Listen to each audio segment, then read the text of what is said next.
Good morning. Thank you for your patience. We sort of had a little bit of organizing to do before we got started this morning. Welcome to Senate Finance Tuesday morning. And would the secretary please call the roll? Senator Lang, Senator Goycochea, Senator Harris, Senator Neal, Senator Nguyen, Senator Severs Gansert, Senator Titus, Chair Don Darrell.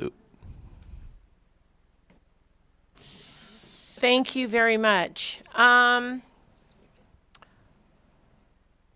Please mark Senator Titus, Senator Gansert, and Senator Goycochea present when they arrive. All right.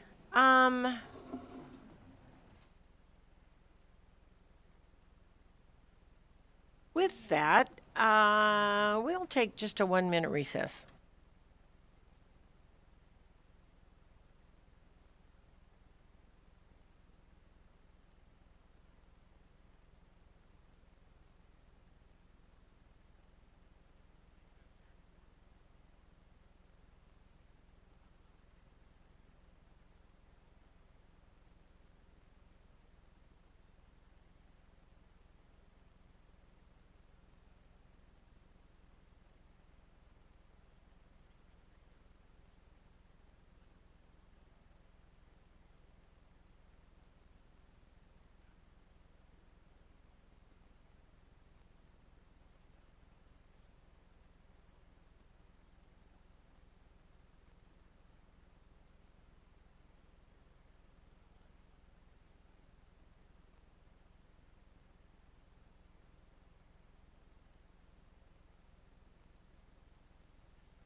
All right, we'll go ahead and call the meeting back into order and we'll get started. So with that, just as a little housekeeping note, please silence your cell phones. And also, if you are listening to testimony online, the number, or would like to make public comment at the end, the number is 888-475-4499. And the meeting ID for today is 823-2740-1817, and then press pound. And when prompted for the participant ID, you'll press pound. So with that being said, just so you know the order, we will do some bills. We're going to do a quick work session, then we're going to go to some more bills. If we run out of time before we go to the floor, we will recess. So if you are at the bottom of the list today, or are waiting for a bill at the bottom of the list, I just want you to know it may be a minute. So your choice, but please be aware that you may be this afternoon instead of the morning because of the way everything is running right now. All right, so with that, I am going to open the hearing on Senate Bill 503. And I will ask Mr. Thorley to go ahead when he's ready. Thank you, Madam Chair. Wayne Thorley for the record, LCB Fiscal Analysis Division. Senate Bill 503 is commonly referred to as the K-12 Education Funding Bill. It ensures sufficient funding for K-12 public education for the 2023-2025 biennium. This bill was heard last night as a BDR S 1208. There have been no changes in the language from what was discussed last night to what is now currently in front of you in the bill as Senate Bill 503. And we have fiscal staff here, we have the K-12 team here to answer any questions that you all might have on this bill.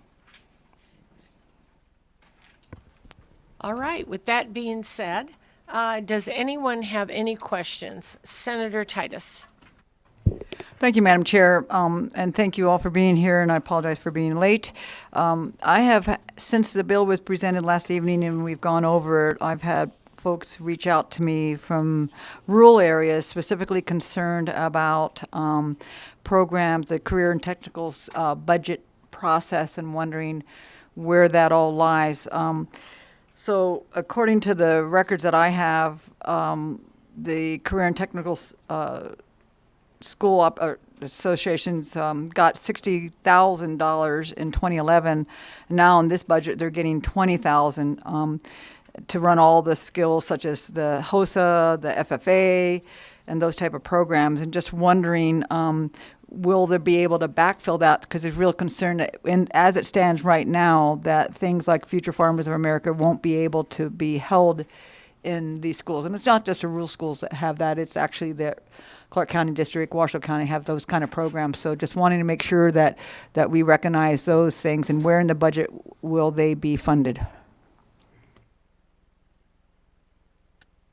Thank you very much for the question. And would Ms. Ryan or Mr. Drost, one of whoever's in charge here, that can maybe answer that question, we would appreciate it. Thank you so much for joining us today, and please take your time, but go ahead when you're ready.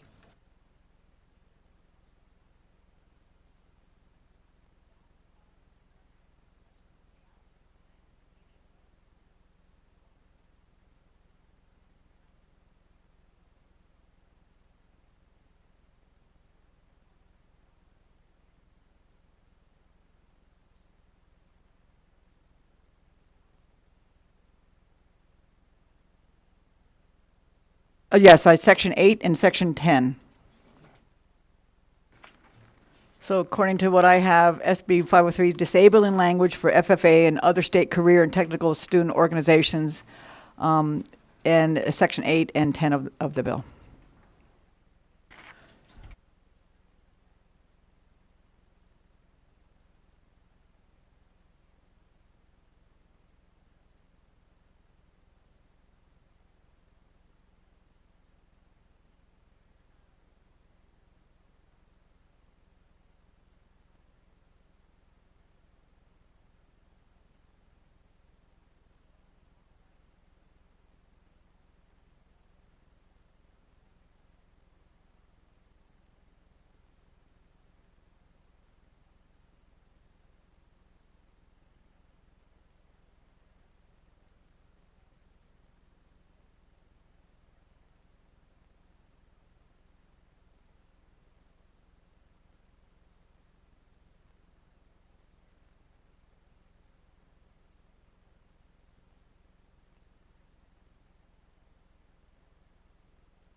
Senator Neal. Thank you, Madam Chair. So on top of page 14, and I don't, the relevance of this, so it's 14 sub 10. It says the Department of Education shall transfer from other state education programs account the sum of 13,543 in fiscal year 23-24, and then 13 million roughly in fiscal year 24-25 for the award of grants for programs of career and technical education pursuant to NRS 388-393. So doesn't that apply to these career and technical programs? Because that's roughly 26 million, roughly 27 million over the biennium.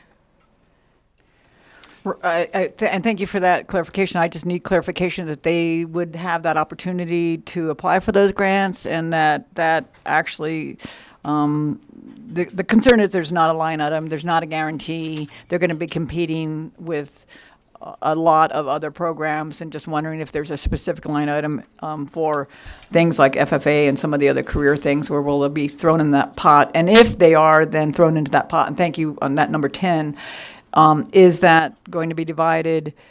Is there any direction on how those monies are going to be spent? Thank you very much, Senator, and I'll allow the staff to answer, but I believe this is standard language that has been that way. So go ahead, please, Mr. Drost. Good morning, Madam Chair and members of the committee. Adam Drost with LCB Fiscal Analysis Division.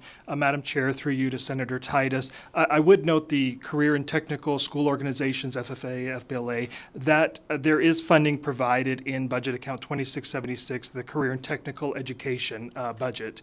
So there is a set aside in that budget for those school organizations. In addition, as referenced by Senator Neal, on page 14, subsection 10, that is, as the chair mentioned, existing language that has been in the K-12 funding bill for at least 10 years that I'm aware of. And it basically excludes that language carve out based on a formula for the school organizations. If you'd like more information on how that funding is actually distributed, I would have to call up the department for clarification. Thank you. We can do that offline. It's just that I've had 3 different texts this morning from those folks in those organizations that feeling that this will literally be a death knell to FFA if this bill passes as is. So I do my due diligence and clarification. Thank you.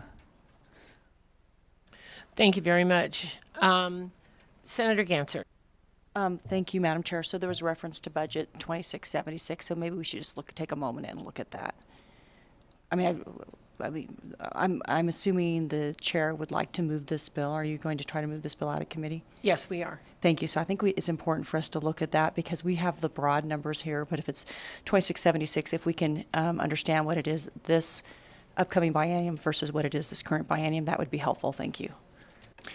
Sure, and Madam Chair, through you to Senator Severs-Gansert, I would note budget account 2676 is not included in the K-12 funding bill. That is actually in the Appropriations Act as well as the Authorizations Act, and not in the K-12 funding bill. Thank you. And to follow up, those are for pupil programs because Section 10 here references CTE and also pupil programs, I think is what it's, something like that.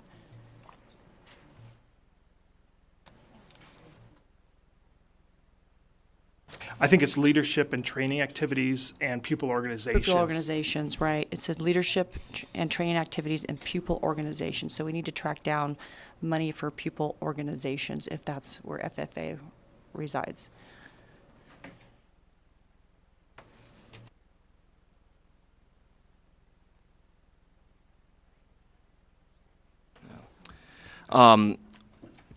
Wayne Thorley for the record, LCB Fiscal Analysis Division.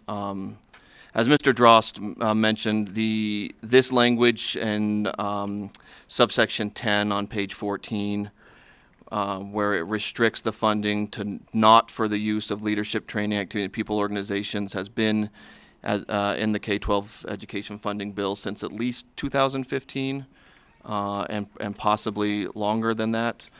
So it's not a change from prior sessions. Thank you. So if we can track down where those funds are, that would be very helpful.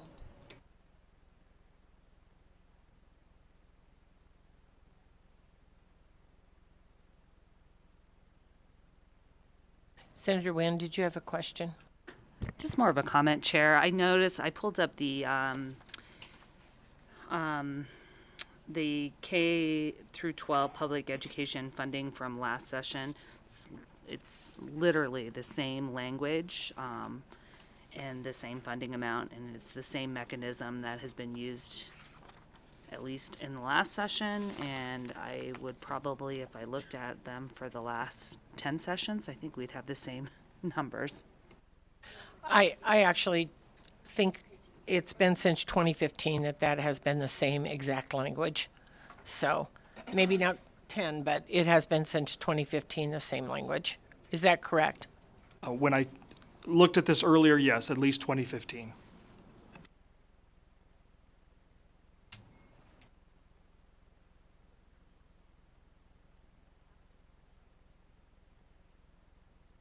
Are there any additional questions? Senator Gokachia. Yes, thank you, Madam Chair, and I'm sorry, apologize for being late coming into this, but anyway, just so we can establish on the record that that is the intent, that Father Farms Alone and these other career and FBLA are not being taken out of the equation, and that is the legislative intent, I believe, at this point. Madam Chair, through you to Senator Gokachia, the intent, I believe, is to provide that funding through budget account 2676, the career and technical education budget. Thank you, Madam Chair. Thank you very much. Senator Titus, did you have another question? Okay, all righty. Any additional comments or questions? All right, seeing none, then thank you very much for coming up and clarifying. And we will go to those in support of Senate Bill 503 here in Carson City.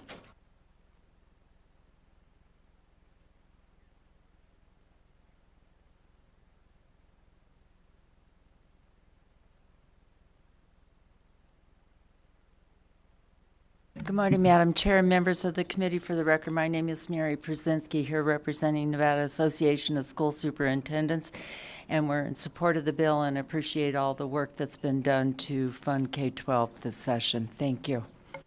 Thank you very much. Any additional support here in Carson City? Seeing none, we'll go to Las Vegas. Anybody in Las Vegas?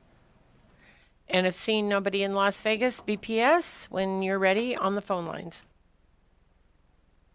If you would like to testify in support of SB 503, please press star 9 now to take your place in the queue.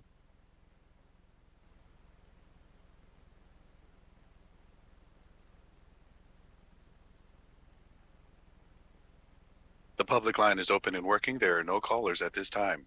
Thank you very much. We'll go to opposition here in Carson City.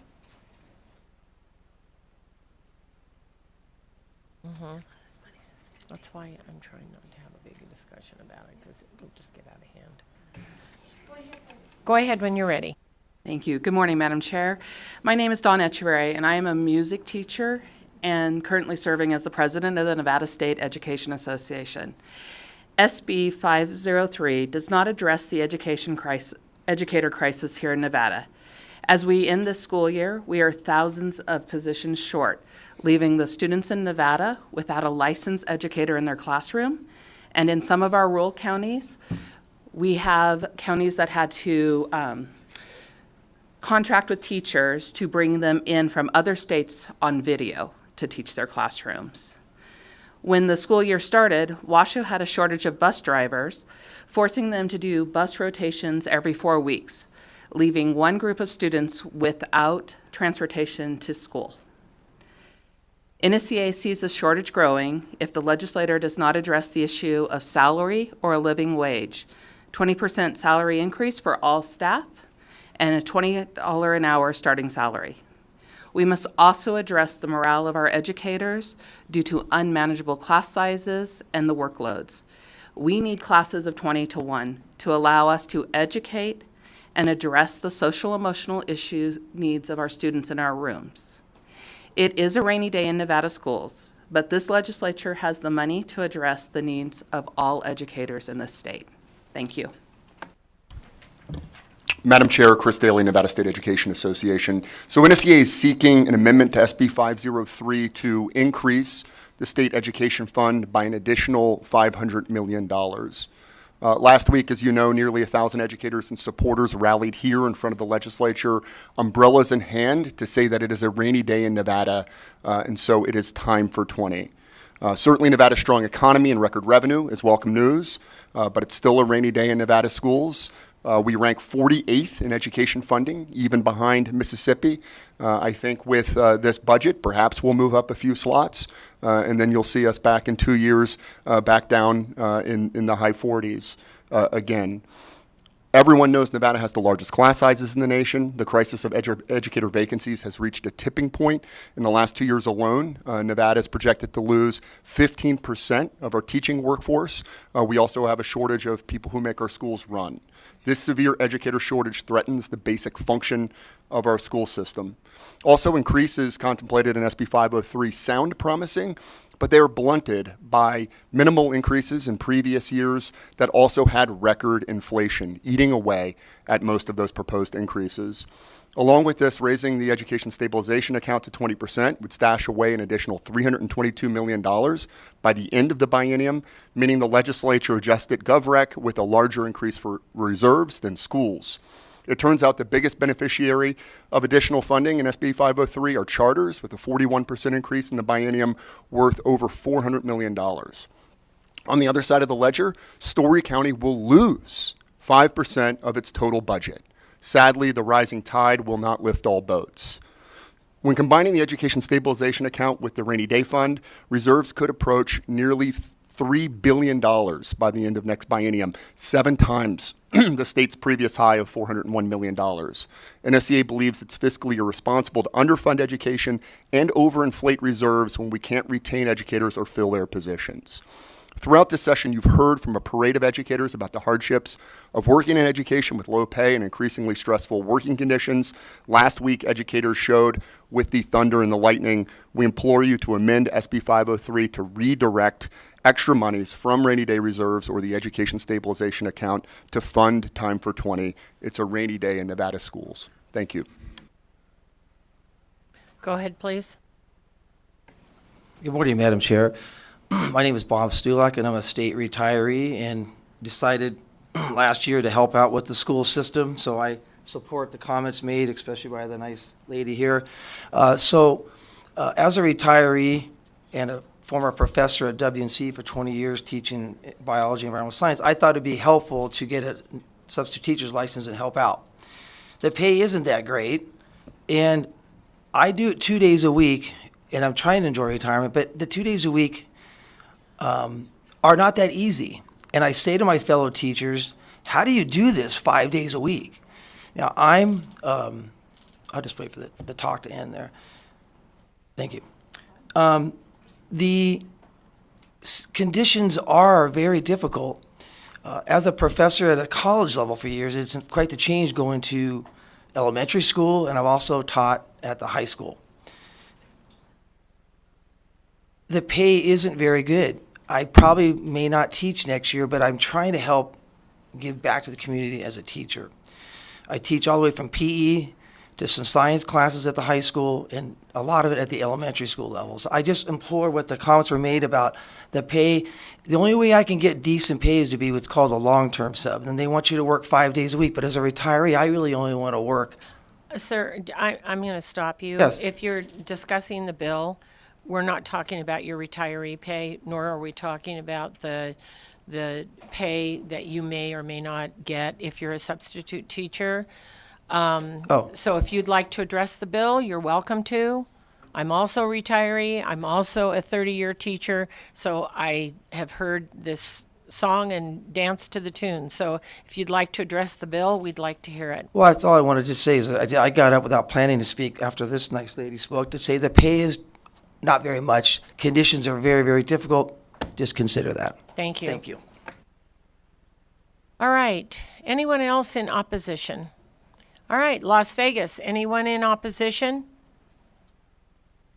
And phone lines, when you're ready, BPS. If you would like to testify in opposition to SB 503, please press star 9 now to take your place in the queue.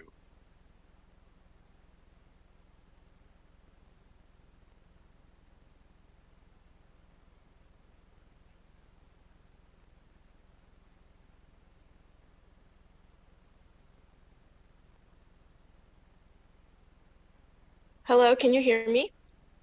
I can. Go ahead, Hello? please. Go ahead, please. Okay. My name is Lily Kazemi, and I'm a high school student at West Korean Technical Academy. And at my school, I'm fortunate enough to have 5 CTSOs, HOSA, DECA, FBLA, FFA, and Skills USA. And I'm also a state officer for HOSA and an FBLA competition member. And I cannot tell you how important it is that I'm blessed enough to go to competition because my chapter has given me the supplies that I need in order to go through financial compensation. So many of my friends, they have no idea what career path they want to go into. And being a member of these CTSOs and going to competition has helped them realize what they want to do. And that's what the whole purpose of school is. When someone goes to school, it's to help them develop skills for their future. And CTSOs help you develop skills for your future. So without helping those who are lower income, we need to make sure that we have equal opportunities for everybody, because that's what public school is. We're not paying for education, so we need to pay for important resources that can help students find their career path and help serve the future in general. Thank you. Thank you very much. Next caller, please.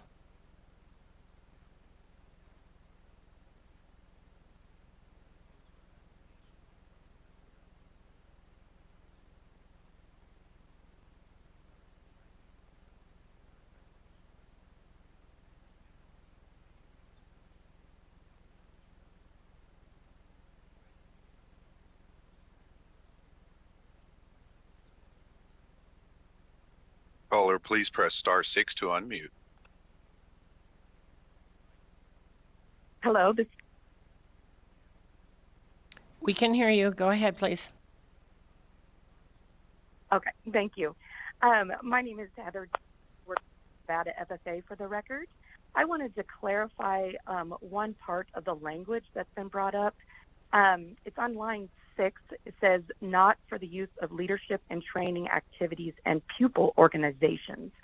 That line right there has not allowed any of the career and technical student organizations to receive state funding since 2015, which historically we've seen a high of 60,000 to now maybe 20,000, if there's available in federal Perkins funding. So I can, just to clarify, I know that was some conversation earlier, that line, not for the use of leadership and training activities and pupil organizations, would have to be taken out for the NRF to go in effect and be able to support the entirety of career and technical education and career and technical student organizations. Thank you. Thank you very much. Go ahead, please. Next caller.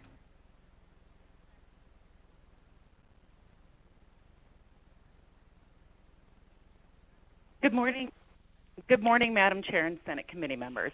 My name is Carrie Finn, and I work as a clinical aide in the health office at Pioneer Academy in Carson City. I'm the president of the Carson Educational Support Association. I am also Nevada's Education Support Professional of the Year.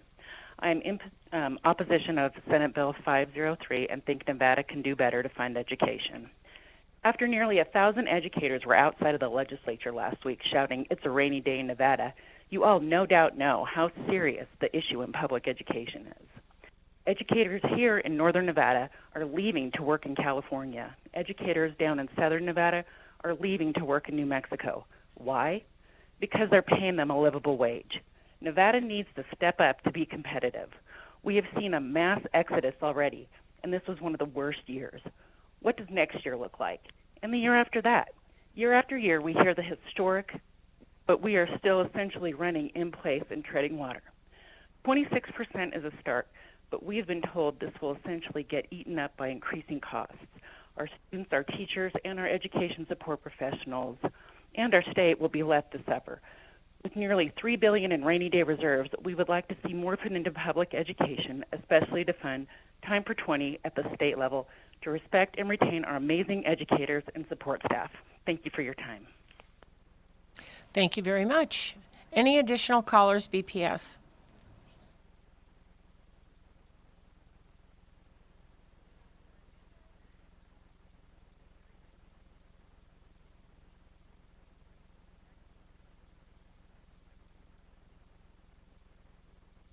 One moment, Chair.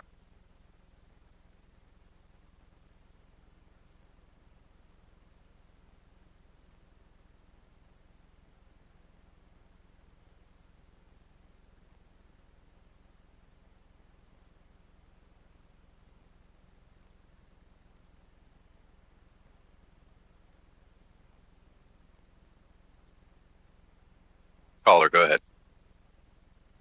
Good morning. For the record, my name is Susan Kaiser. I am a 25-year veteran educator, now retired. During my entire career, I attended every session of the Nevada Legislature, either in person or via Zoom, to ask for increased funding for education.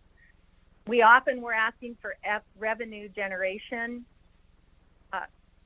establishment, but now we have money in the coffers of the Nevada Legislature. As a secondary educator, we commonly have between 150 and 180 students. Teachers try to know each of their students as individuals while monitoring their learning and watching for any sign of change due to outside factors. Common sense tells us and research confirms it that the number of students in a class makes a real difference for students and teachers alike. The issue of large class sizes remains to be one of the most frustrating issues for Nevada educators and contributes to their early exit from the profession.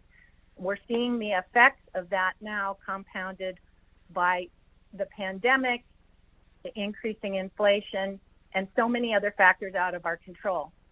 What is not out of our control is the decision to appropriate the money in the coffers now to begin to address this constant neglect of education funding. I'm asking you today, as a veteran educator who still am passionate about learning and the future of our Nevada students, to please amend SB 503 so that it reflects what's really the most important resource in Nevada. That is not lithium and gold. It is the students who are living and growing in our state and who are the future of our economy. Thank you. Thank you very much. Next caller, please, BPS, when you're ready.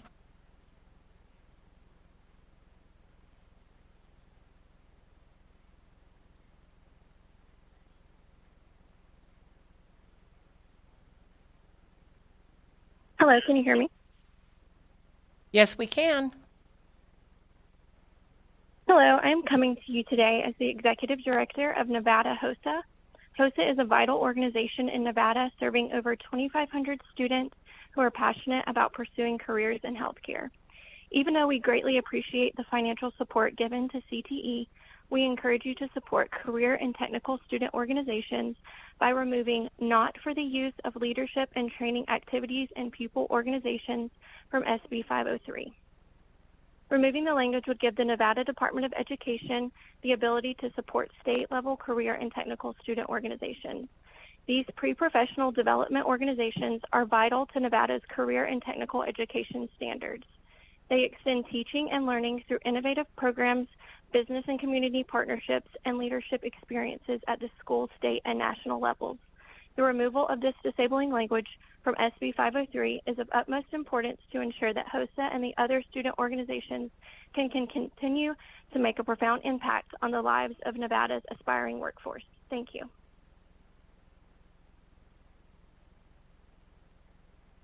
Next caller, please. The public line is open and working. There are no callers at this time. Thank you very much. And with that, we'll go to neutral here in Carson City. Please go ahead when you're ready. Good morning, Mr. Statuki. Morning, Madam Chair, members of the committee. For the record, Interim Deputy Superintendent of Educator Effectiveness and Family Engagement, Craig Statuki for the record. Neutral to clarify a couple of points for all of you this morning. So the language that is in SB 503 does disable the department's ability to utilize state CTE funds for career technical student organizations and state leadership activities such as professional development.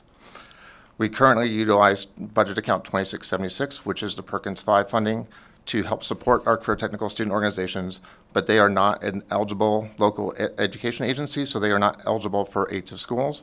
They receive funding based on what funds we have left over from leadership funds that are allowed under Perkins.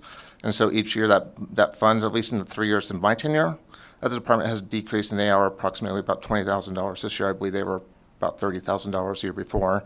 Those career technical student organizations in the last year have increased almost 3,000 students, And with our CTE programs growing and expanding, we expect those CTSO numbers to continue to expand. If you have any questions, I'll be happy to answer those for you. Thank you very much. So one of the questions I have is, if this has been standard language since 2015, why is it that no one has questioned this before 10 minutes to 9 on May 23rd? Thank you for the question, Madam Chair. Craig Satuki, Interim Deputy Superintendent for the record. So my understanding is that organizations have reached out in the past. They've been concerned about the disabling language. I think that when they start seeing some of the expanse of the career technical education programs and their CTSO programs, I think they're becoming more aware of the legislative session. I think the teachers are becoming more active, and so they're more aware of what is occurring. And I think when you start seeing a decrease in your CTSO funding coming from the federal side, it starts trickling down, and they start paying attention to more pieces. There are still CTSO executive directors that were around when they were getting $60,000. I don't know what year that was, but that's where I think they're realizing that as they see the reduced funding, that disabling language is becoming more important to them. And I understand that. I wasn't here in 2015, nor was I here in 2017, but there was a May 23rd in 2015, 2017, 2019, 2021, and now we're at 2023, and the conversation has never been brought forward till now, to my knowledge. So I'll let Senator Neal go ahead. Thank you, Madam Chair. So, two questions. So while we were having the subcommittee conversations, and we had many, right? We had lots and lots and lots of discussion in the K-12 subcommittee. What exactly was missed when we were talking about the $26 million that would go to career and technical education? If we knew the 20 that on the Perkins side you were dropping down, then why didn't we try to flex the $26 million to offer more into that other category?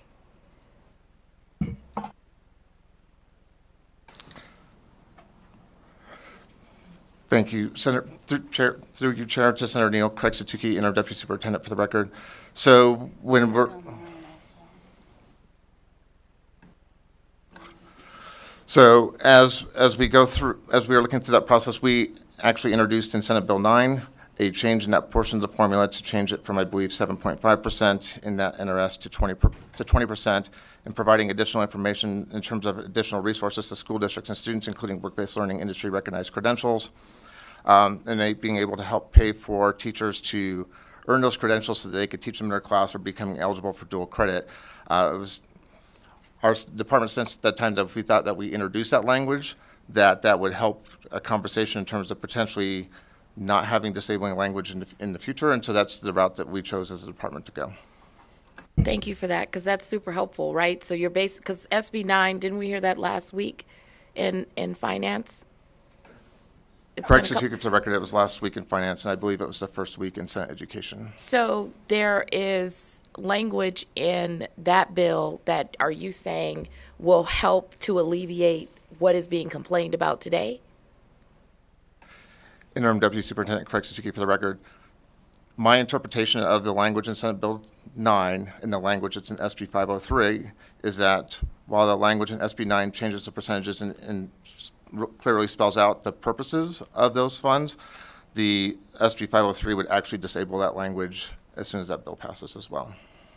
Okay. Then one final question, Madam Chair.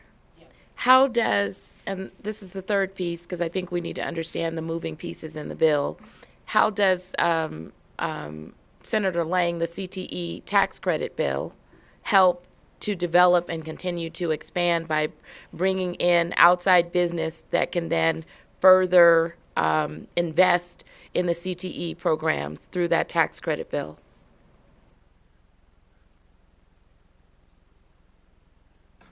Interim Deputy Superintendent Craig Satuki for the record. While I'm familiar with Senator Lang's bill, and I did watch your hearing on Saturday, those monies would go straight to programs. They wouldn't necessarily flow through the department to programs.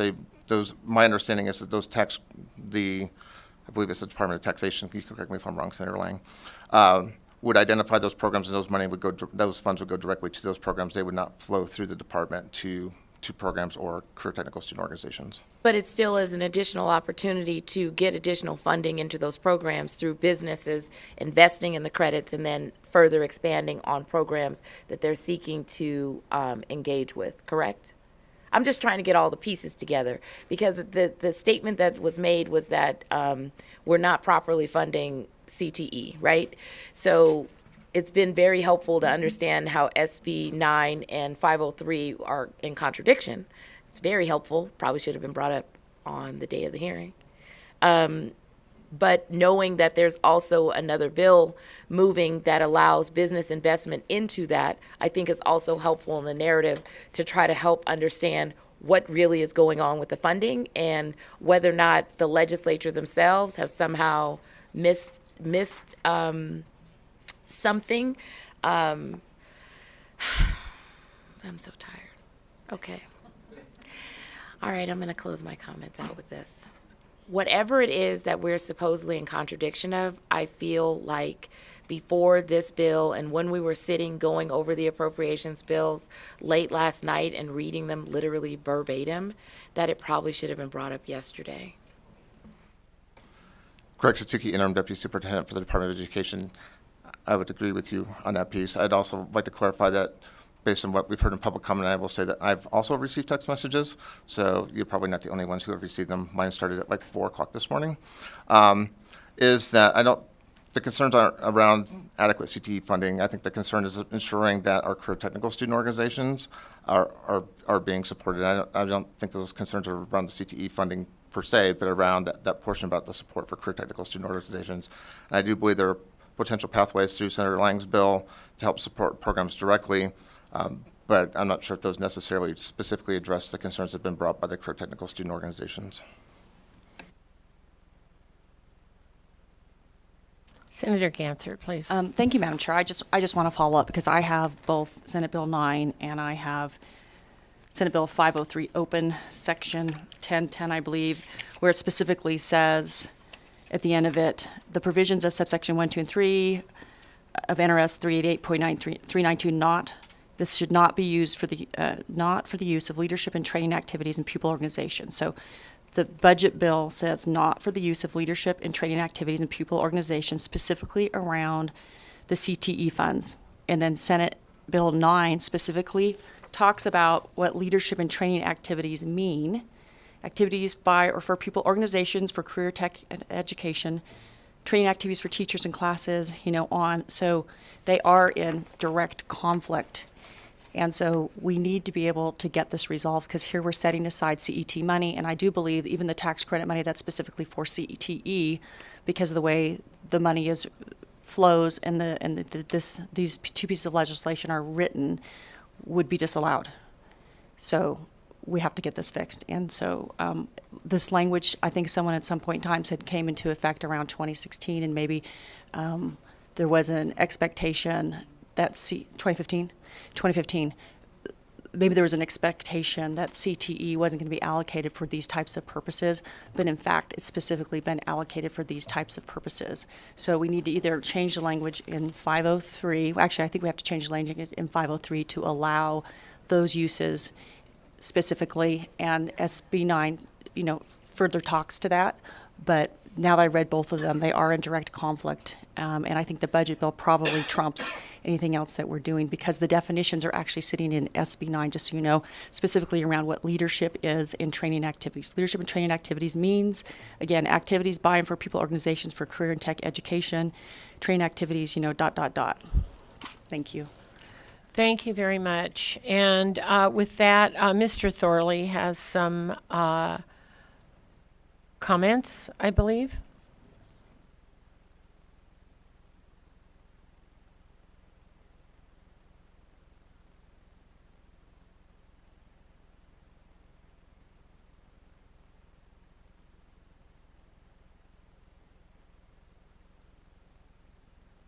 Thank you, Madam Chair. Wayne Thorley for the record, LCB Fiscal Analysis Division.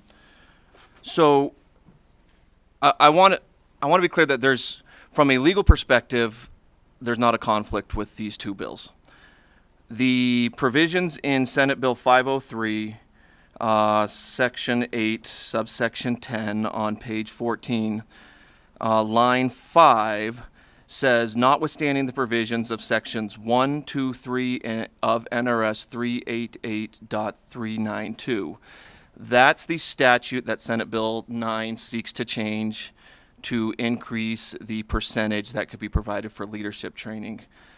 By having that language, notwithstanding the provisions, Senate Bill 503 if passed, would supersede the provisions currently in statute for that, for NRS 388.392. So there would be no conflict.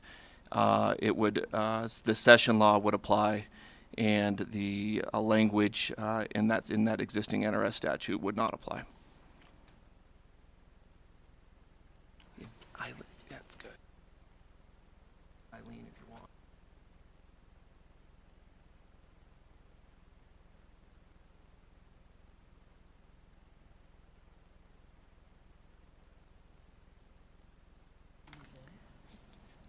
Everybody take a breath. I can do this.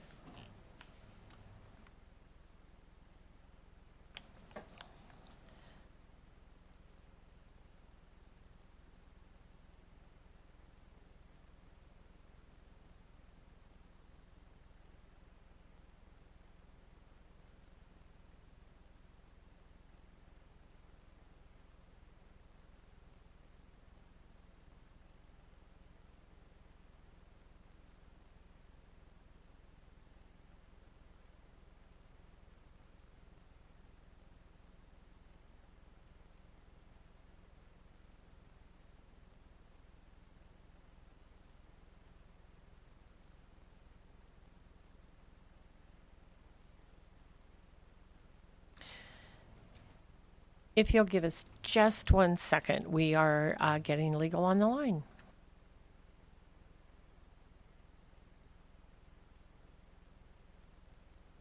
Senator Ganser, did you want to make a comment? Thank you, Madam Chair. So I'm looking at 388-392, which is the language that is in SD 9. So that section 2 of Senate Bill 9 is affecting NRS 388-392 and changing that to 20%. So the language in the appropriations bill that we have it's really confusing, because it basically says you can't do these things notwithstanding sections 1, 2, and 3, which are basically the definition of these people organization and leadership, and it's raising it from 7.5% to 20% if that passes. So it's still, the language in the appropriations bill, I'm not sure exactly why it's there.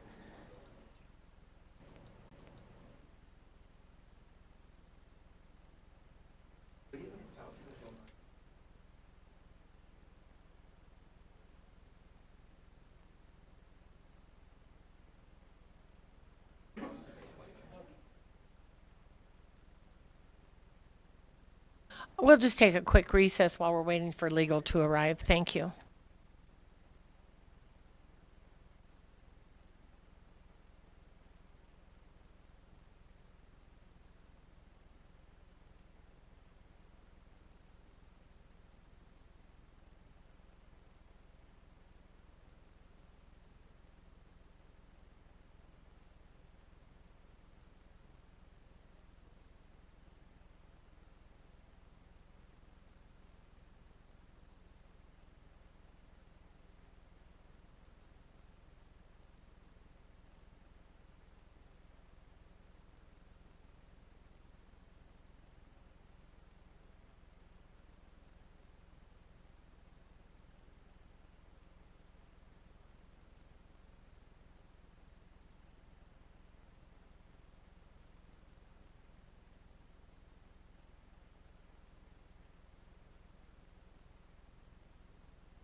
Good morning.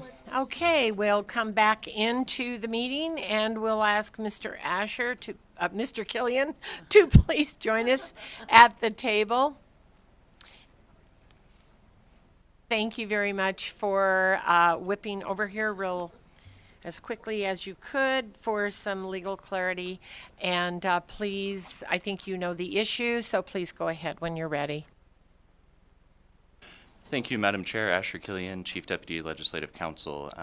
So my understanding of the question is whether there is a conflict between NRS 388-392 and subsection 10 of section 8 of SB 503.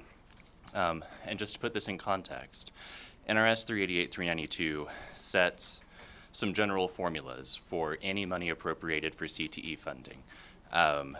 That no more than 7.5% goes for leadership activities, and then later on that no more than 5% of a certain amount goes to pupil organizations. And that general rule applies for any money appropriated for CTE purposes to the department. Subsection 10 of Section 8 of SB 503 is one particular appropriation for CTE purposes. And within the language of subsection 10, it specifically says that this particular appropriation does not have the provisions of 388-392 applied to it. So this appropriation of about $13.5 million in each fiscal year, the provisions of 388-392 would not apply. This money would go directly to CTE programs. So there is no conflict there. This particular appropriation is specifically required by SB 503 to go to programs.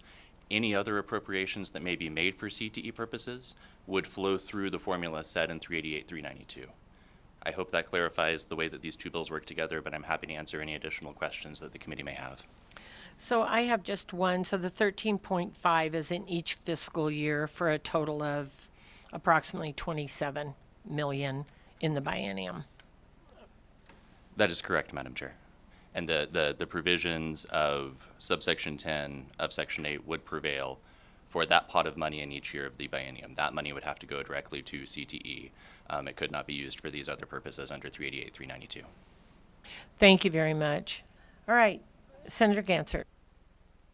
Thank you, Madam Chair. And so then the question is what money that's under the category that's available that in 388-392 is available for those types of programs? So if this is not available, where's the pot of money that is available for these types of programs? Thank you, Madam Chair. Asher Killian, Chief Deputy Legislative Counsel. So to avoid moonlighting as one of your fiscal staff, because I would not want Wayne to get mad at me, all that these provisions working together say is that this particular money can't be used for that purpose. I'm not aware of what other fiscal resources are available to the Department of Education, but any other resources that were available through state appropriation would be able to be used for those 388-392 purposes, and I would defer to either your fiscal staff or the department if they could give more clarity on that. And yes, just as a reminder, this is a finance committee, not a policy committee, but please go ahead, Mr. Thorley. Unless you don't need to.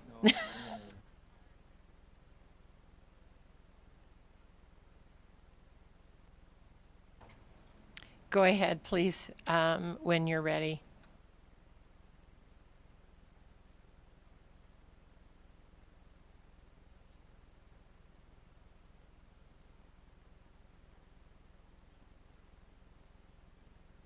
Thank you, Madam Chair. Madison Ryan, LCB Fiscal for the record. Through you to Senator Seavers-Gansert.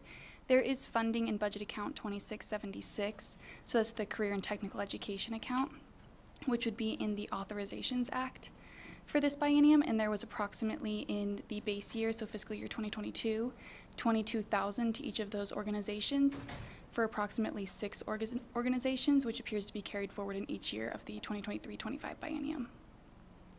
Thank you, Madam Chair. And so that amount is a flat budget amount that is moving forward in the authorization bill? Madison Ryan, LCB Fiscal for the record. Yes, that's correct. So that amount would be the base amount that's carried forward into 2023 and 2025 biennium. Senator Neal. Thank you, Madam Chair. So if that's the base amount, if you take SB 9, which has the increase from striking out the 7.5 to allowing 20% to provide leadership and training activities, that 20% is now in conjunction with the 26 million and 503 in section, or no? So it's not added to that. Thank you, Madam Chair. Asher Killian, Chief Deputy Legislative Counsel. Through you to the Senator, I would just clarify that under NRS 388-392, what is said is a ceiling for the maximum amount of money that can be spent for that purpose. Currently, the ceiling is no more than 7.5%. If SB 9 goes, the ceiling would be no more than 20%. It's not a requirement to use 20%. It's just that not more than 20% could be used. So there would be no conflict if the ceiling rises, but the funding doesn't also rise, because it's not a requirement to use that entire capacity.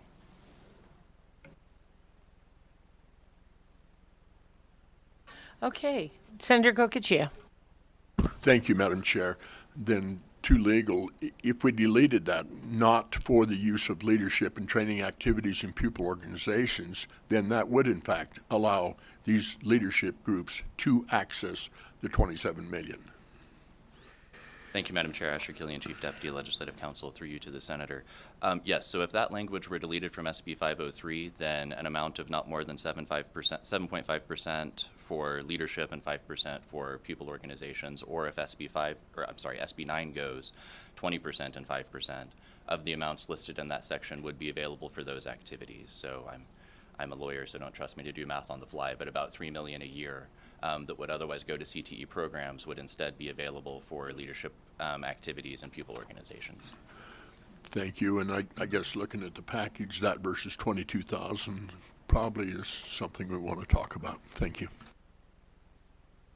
Thank you very much. Senator Harris. Thank you, Chair. I just want to clarify a couple of points, make sure that we've got this correct and kind of sum things up. So the amount that is appropriated in subsection 10 of section 8 is the same amount that we appropriated in the last session. Is that correct? Thank you for the question, Madison Ryan, LCB Fiscal. Through you, Madam Chair, to Senator Harris. Yes, that's correct. And that subsection contained this same language in the last session, the session before that, and the session before that, at least. Thank you for the question, Madison Ryan, LCB Fiscal. For the record, through you, Madam Chair, to Senator Harris. Yes, that's correct. So would it be fair to say that if we were to vote on this budget, we would not be making any substantial changes from what we've done in the last 8 years? At least 8 years. Thank you, Madam Chair. Asher Killian, Chief Deputy Legislative Counsel, through you to the Senator. That's correct. This would effectively be maintaining a budget status quo that's existed since 2015. Okay. Do we know, and maybe you guys aren't the right people to answer this question, but do we know how these leadership programs have been functioning in the past, or how they've been funded in the past? Because it seems that they've been operating, right? And if we're not changing anything, I think we could presume they could continue to operate. But I don't know if y'all know how they've been funded and have been maintaining their programs prior to today. Thank you for the question, Madison Ryan, LCB Fiscal. For the record, Madam Chair, I'm not aware of that information. If you would like the department to come up and answer that. Would the department come forward and please answer that information or that question? Thank you. And don't go far.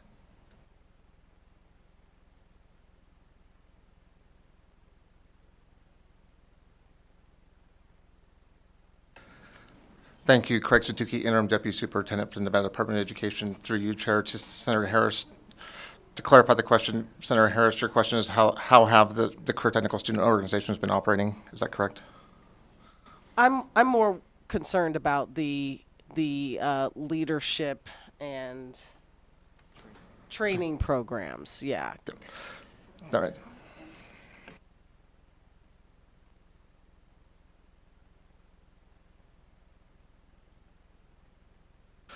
Thank you. Sorry about that. Craig Satuki, Interim Deputy Superintendent for the Department of Education, for the record, through you, Chair, to Senator Harris.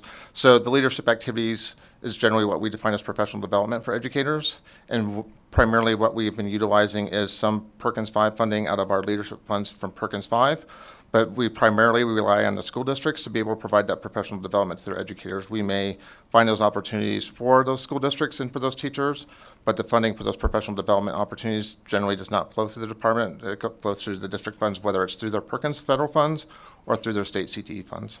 Okay, I'm sorry, I wasn't clear. I care more about the pupil organizations, actually. Sorry, thank you for the clarification. Craig Satuki, Interim Deputy Superintendent, for the record. So the career technical student organizations, what we've been utilizing out of Perkins funds, which Madison Ryan indicated was $22,000 last year. We anticipate it being $20,000 this current fiscal year.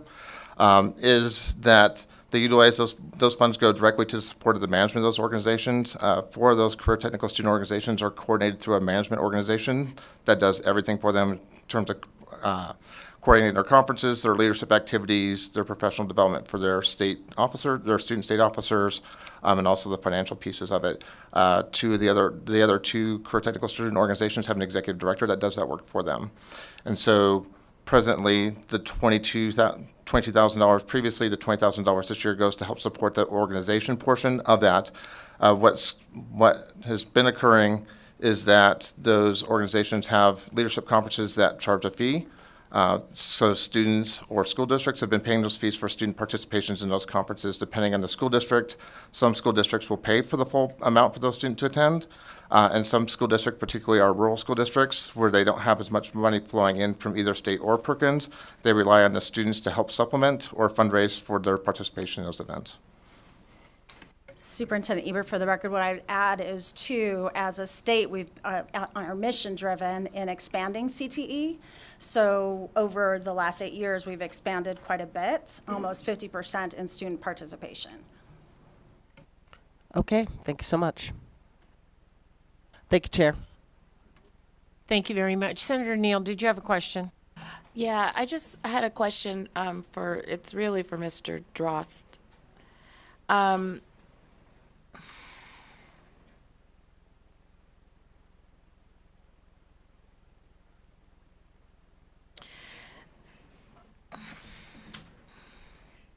So for budget account 2676, was that a discussion item, or was it in other closing items when we started to close budgets in K-12 subcommittee? Thank you for the question. Madison Ryan, LCB Fiscal, for the record. Through you, Madam Chair, to Senator Neal. The major closing issue in budget account 2676 was the maintenance of effort piece, which was the general fund appropriations in that budget, but the funding to those organizations was not a discussion point during the closing for 2676, because that was just the base funding moving forward. But when we do other closing items that are not necessarily pulled by us but recommended by staff, you do, when we close, literally go through that entire section, and then you go and say, these are other closing items that were not discussed with committee, and they're here for your review so you can see the dollar amounts, correct? Wayne Thorley, for the record, LCB Fiscal Analysis Division. So for items that are included in the base budget and just continuing expenditures or programs that currently exist, we don't necessarily list those out in the other closing items. The things that are listed in the other closing items in your handouts are enhancement or maintenance decision units in the budget that are either small dollar amounts or don't rise to a level of significance to go up to major closing issues. But we don't necessarily have discussions on the base budget in every single budget account unless fiscal staff identifies concerns with the base budget.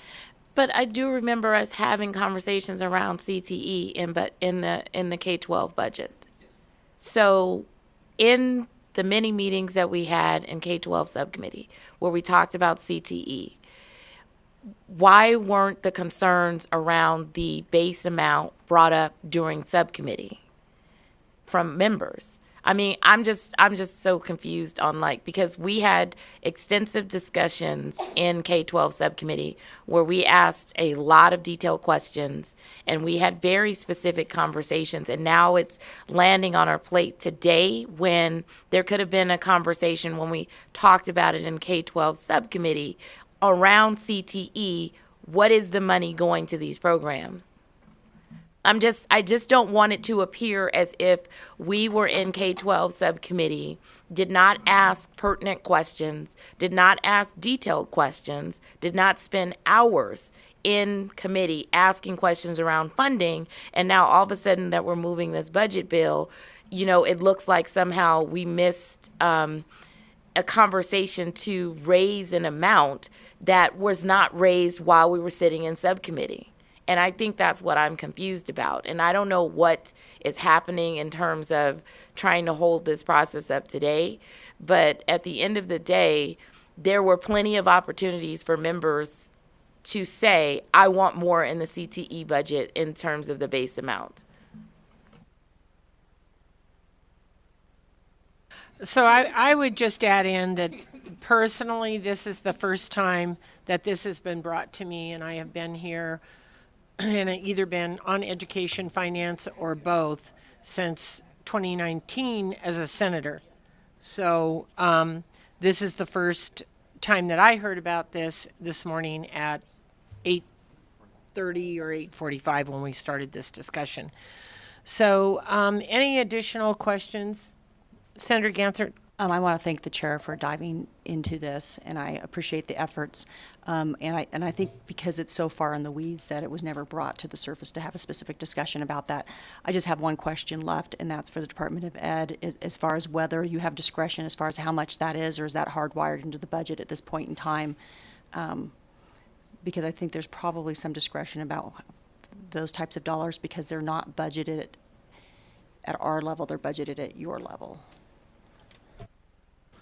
Thank you, Craig Satuki, Interim Deputy Superintendent. Through you, Chair, to Senator Severs-Gansert. So are you talking about the 2676 funds that we currently utilize? Thank you. To follow up, I'm talking about specifically the $22,000 that's now becoming $20,000. Thank you for the clarification. Craig Satuki, Interim Deputy Superintendent for the Department of Education, for the record. Through you, Chair, to Senator Severs-Gansert. So how our Perkins federal funds work is 85% of those funds need to go to our local education agencies that are 4 community colleges, and we have 14 school districts plus several public charter schools that receive those eligible recipients. The other 15% of the funds, some of that funds goes to the administration of the federal grant, and the other portion is what we call state leadership. A lot of that does cover staff, those type of activities. So what we do essentially on an annual basis is look at where we sit in terms of budget and also in terms of priorities, whether we are looking at potentially professional development for educators that we want to utilize out of that budget, or if we want to help expand an existing program somewhere where, for example, we have a partnership with the Office of Inclusive Education within the department that is received a federal grant to put paraprofessionals in career and technical education programs across the state.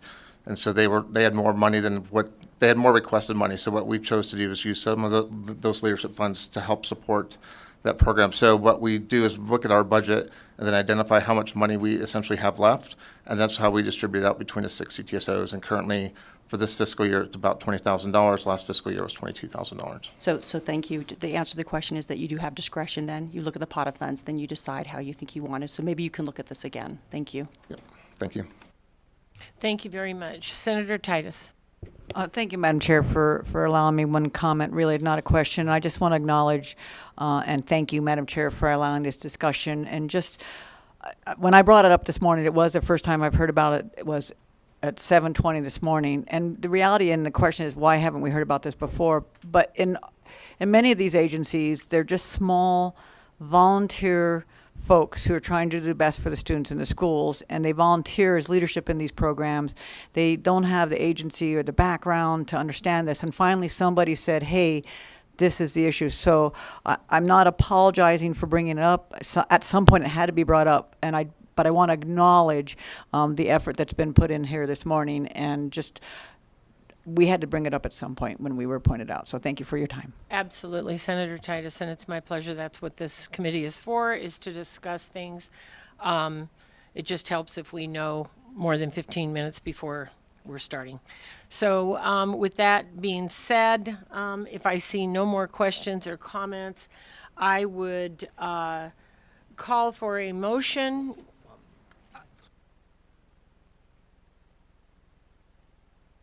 Sorry, I have lost neutral testimony since like an hour and a half ago. So, all right. So, anyone else in neutral here in Carson City after that discussion? Anyone in neutral in Las Vegas?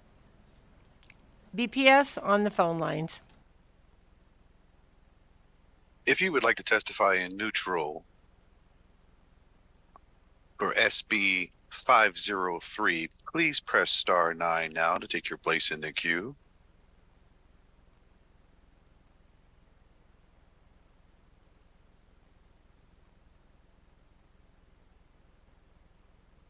The public line is open and working. There are no callers at this time. Thank you very much. I appreciate that, BPS. All right, so with that, now I will see no more discussion.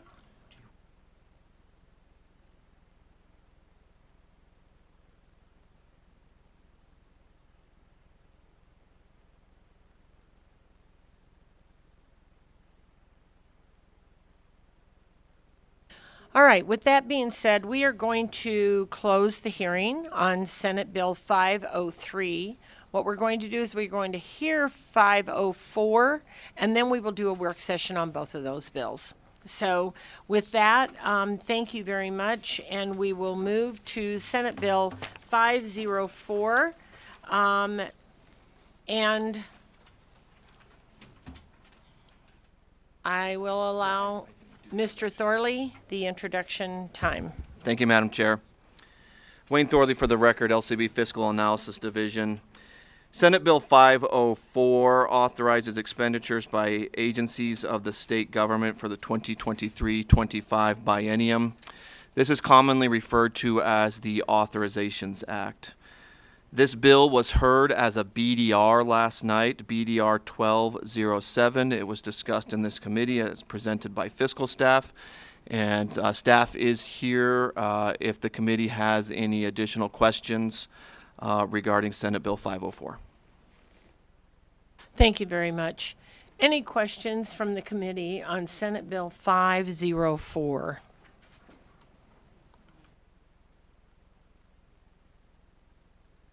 Senator Severs-Gansert. Thank you, Madam Chair. We had a question the other day by my colleague from North Las Vegas about state libraries, and I think their funding is in this bill on page 4, lines 11 and 12. Just a reminder that that was brought up. Thank you.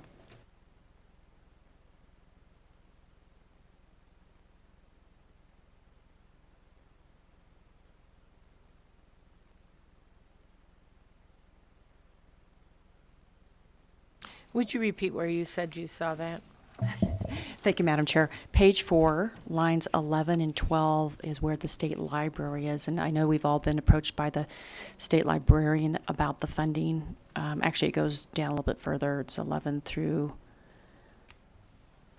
16 or 17 really, because it's their IPS equipment software. I didn't know if there were any changes that were proposed for that, or if that's something that could be considered in one shot. But I know we've had discussions with the state librarian, and this just happens to be the bill where their base funding resides. Thank you very much, Mr. Thorley.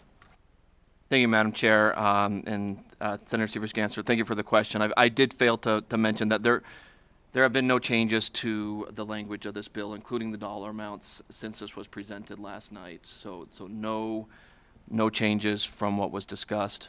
The committees would have an opportunity to add additional funding to any program through another bill. Thank you very much. Any additional questions on Senate Bill 504? Senator Gokachia? Madam Chair, I'm looking at the bill, and because of my relationship with the director of the Department of Ag, is within the 3 degrees, but looking at the bill, I don't believe it is a true conflict, but I did want to make the public aware that, so I will be voting on the bill because I don't think there's any real direct conflict. Thank you, Senator. I appreciate that. Any additional comments on Senate Bill 504? All right. If we have no more questions or comments, then we will go to those in support of Senate Bill 504 here in Carson City. In support in Las Vegas. Support on the phone lines. BPS when you're ready. If you would like to testify in support of SB 504, please press star 9 now to take your place in the queue.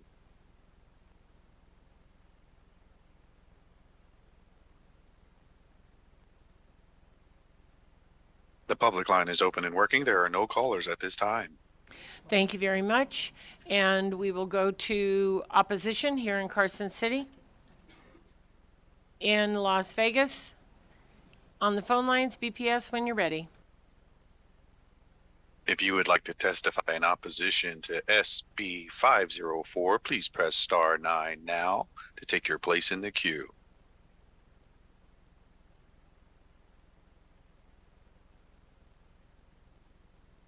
The public line is open and working. There are no callers at this time.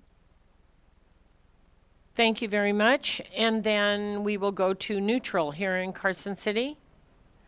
Las Vegas. BPS when you're ready. If you would like to testify in neutral to SB 504, please press star 9 now to take your place in the queue.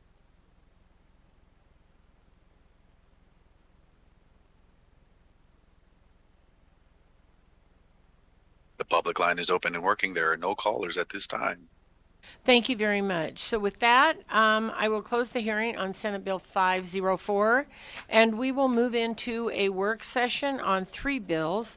And so, Mr. Thorley, when you're ready, go ahead.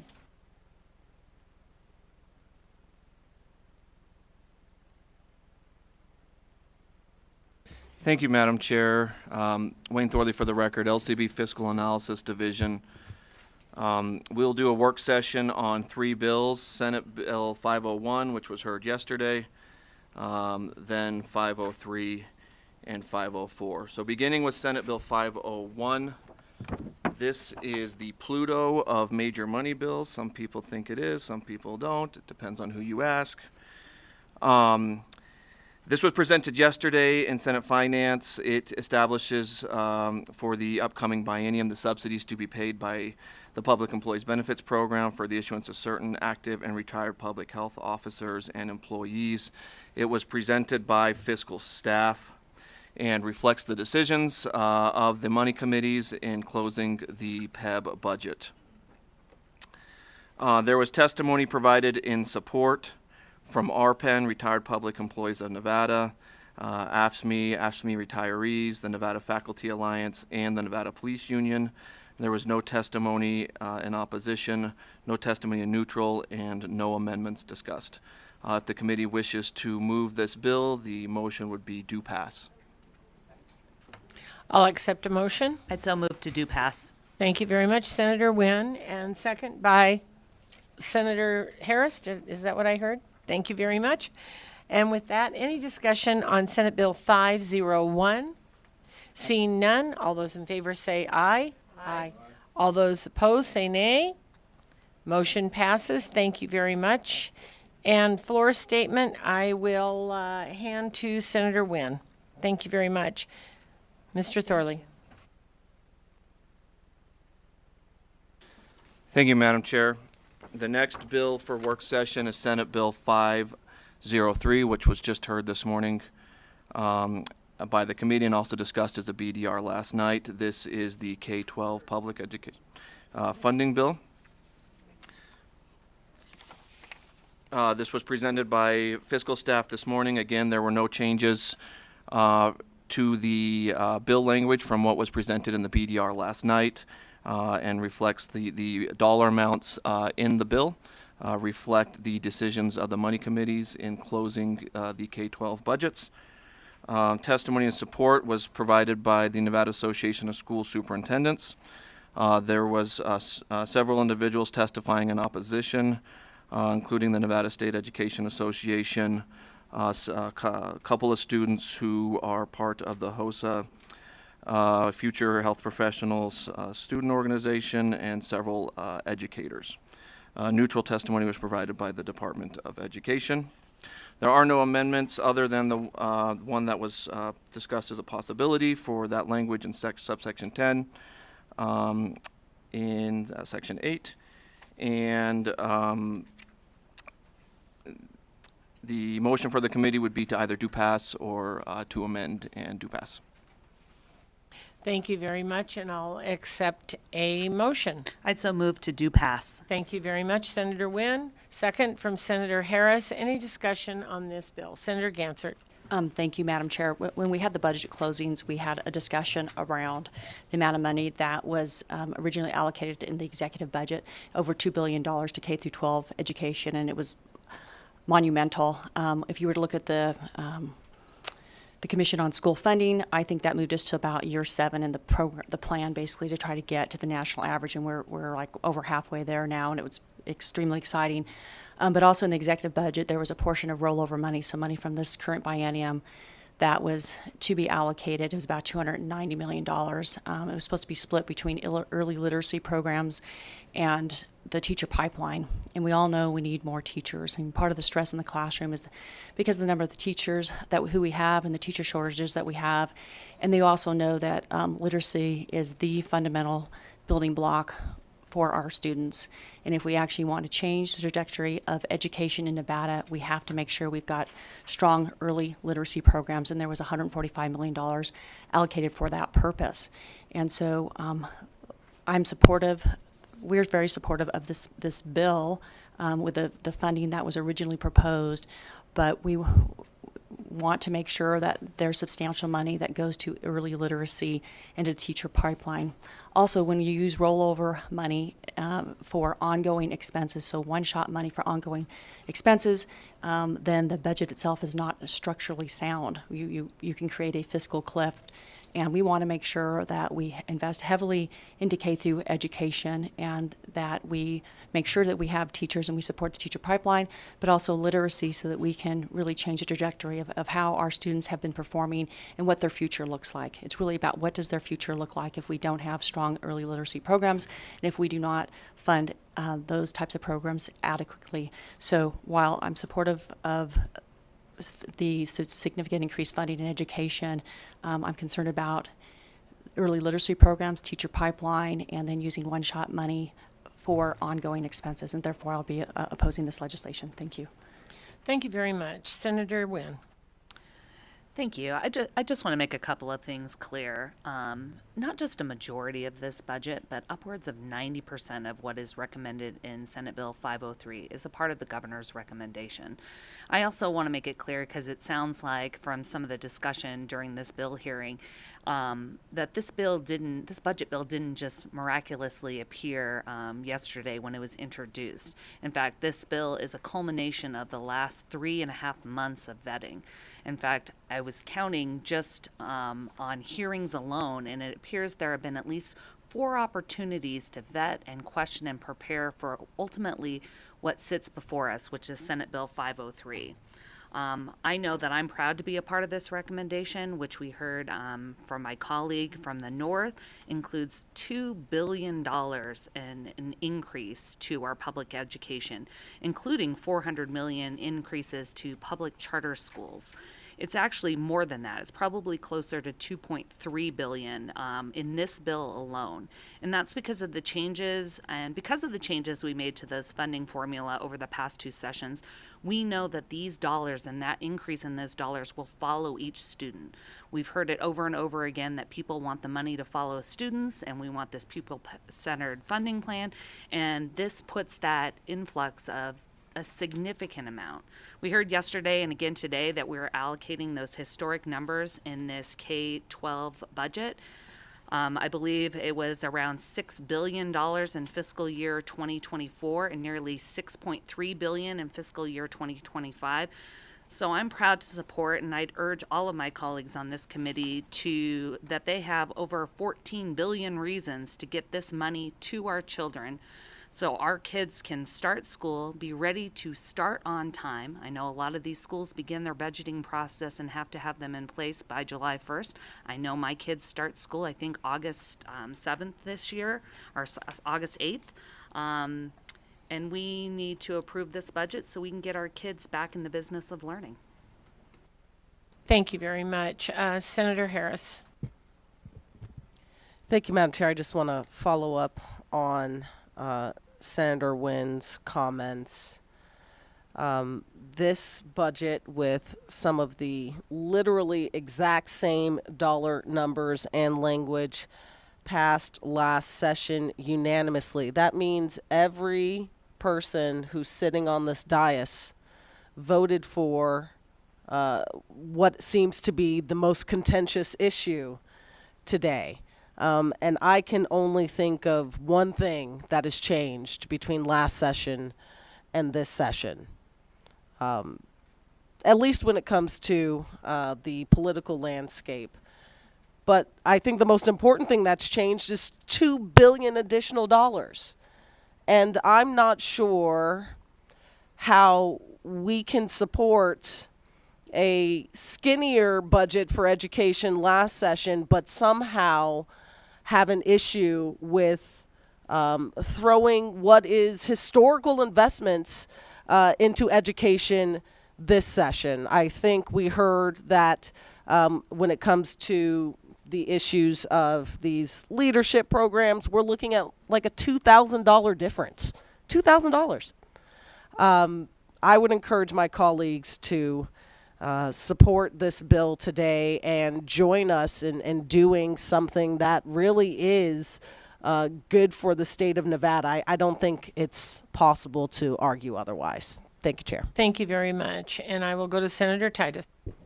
Thank you, Madam Chair, for the opportunity to make a statement. I appreciate my colleagues mentioning both the $2 billion additional funding that we have for education this time. And again, that's what puts us here. We do have additional funding. So where do we go with this funding? I think this isn't a surprise or frustration, and it's not just about what I brought in this morning, but during the education subcommittees, we made it clear, and we did vote no, my colleague and I did, on that budget because of our concerns about one-shot funding versus ongoing funding, sustainable fiscal cliffs. And sometimes it's a harder discussion when we do have the money. We want to make sure that the money is appropriately used. We improve the education standards that we have, and this bill does not get us there in my mind, and so I will be a no on this. But thank you. Thank you very much. Senator Gokachia. Thank you, Madam Chair, and I did not sit on the Education Subcommittee, so some of this is new to me, but most of it's not. I can't say, even though I should say I'm ignorant, it really isn't the issue. But the bottom line is I'm really concerned about the fact that, again, $2 billion, not enough of this is going to one-shots, and too much of it is going to be ongoing. Even though I won't be back next session, I'm very concerned about what we're building here, and then as far as the leadership piece of it, clearly when we've got $2 billion more going in the program, and yet we can see fit to cut a program by $2,000, that's just not right. Thank you. Thank you very much. Senator Neal. Thank you, Madam Chair.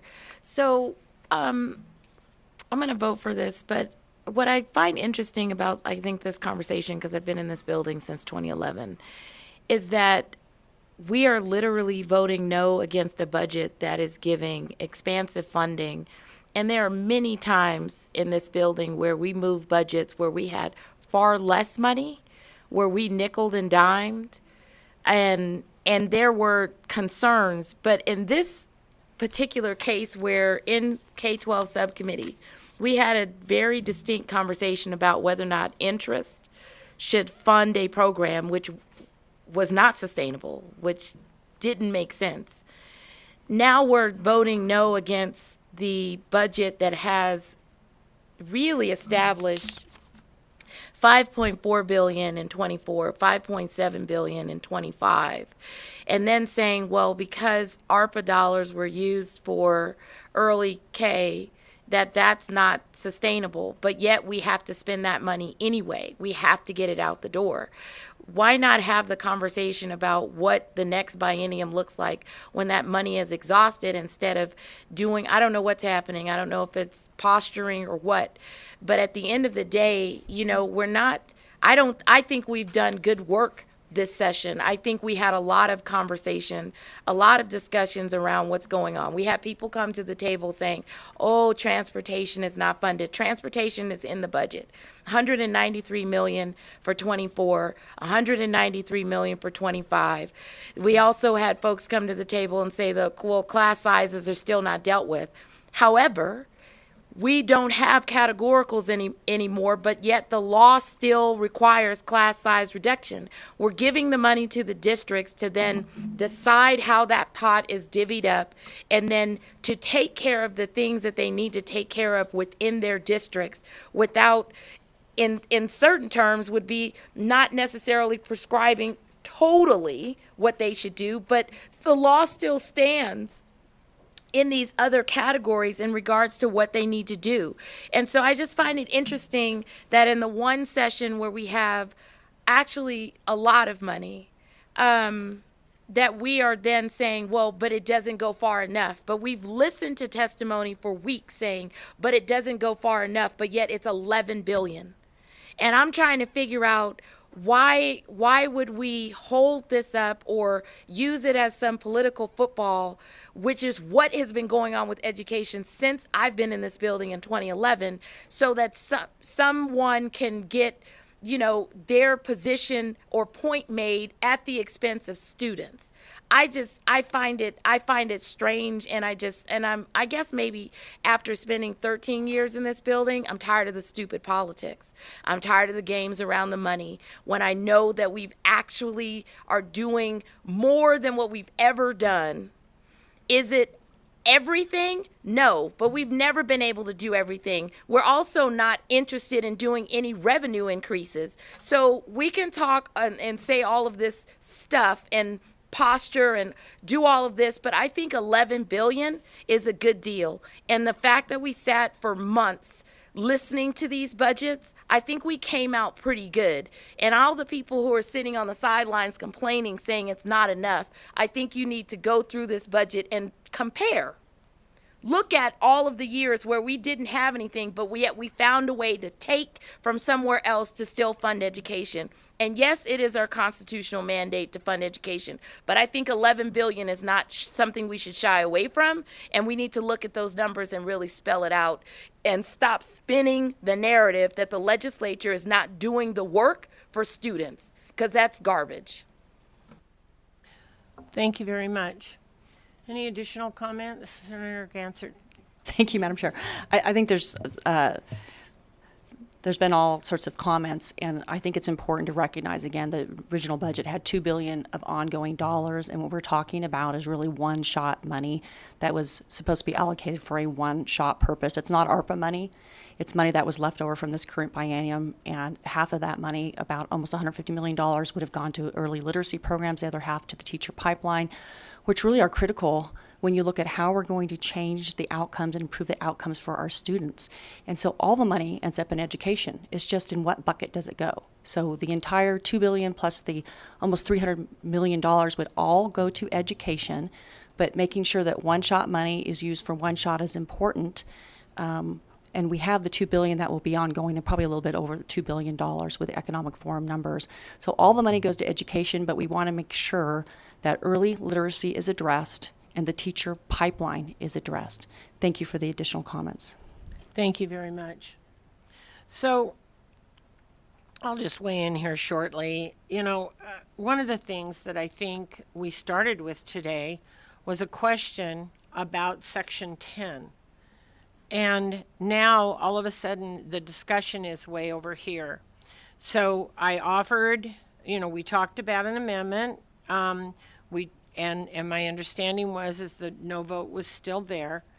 And you know, I'm just going to go back in history like I do. If you haven't been in my office, there's an article hanging on the wall from 1947 from the Reno Journal saying that we're going into session and we're going to be discussing funding for education.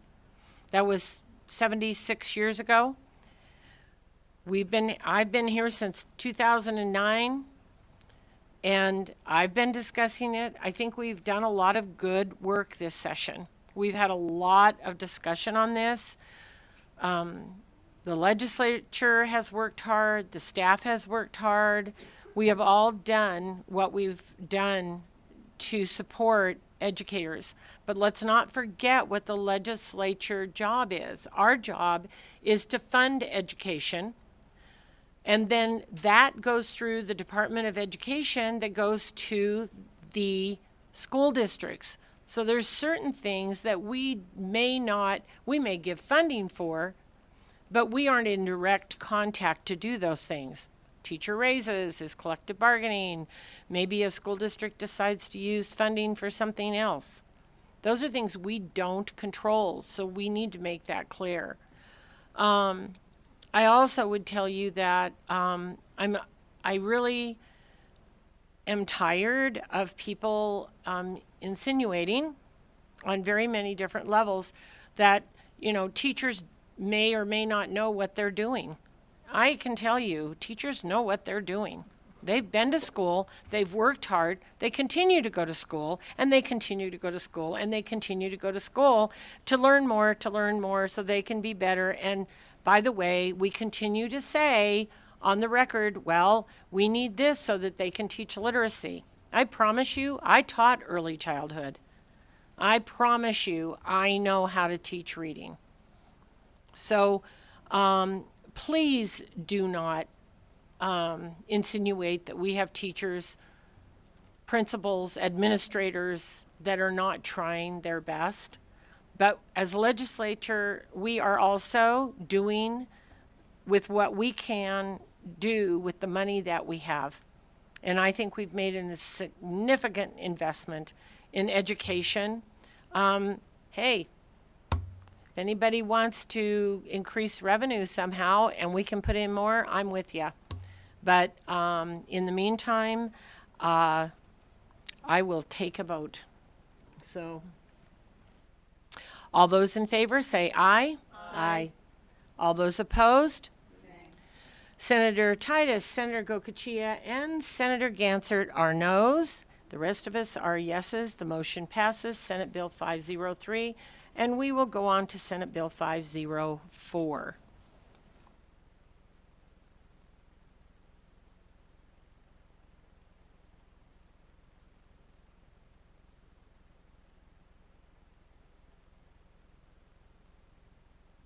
All right, Mr. Thorley, do you need to make a comment about 504?